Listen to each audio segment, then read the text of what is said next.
Ladies and gentlemen, welcome to the channel. You've got an image and you're in Photoshop. You need to remove the white background and make it a transparent background. You're in the right place. I'm going to show you exactly how to do so. It's quick and easy, so let's climb straight in. So the first thing we're going to do here is go up to select and select all.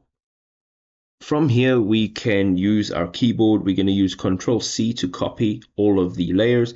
And over here, we are going to create a new layer. Now, this is on the bottom right-hand side. From here, you're going to go over to the left-hand side and select your paint bucket. And you're going to need to make sure that black is the very top layer over here. We're going to go over to our image. We're going to click on it, and we are going to make it black. From here, you're going to go down to the right-hand side again.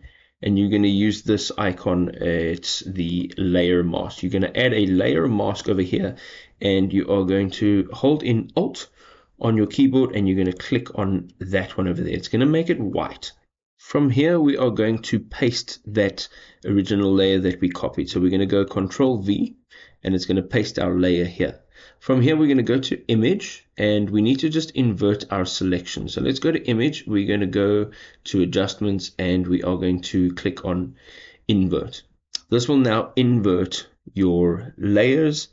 And if you go over down to the layers on the bottom over here, you'll see this one over here. If you click on that and you hit Delete, this is now what you will actually see. This background has now been removed.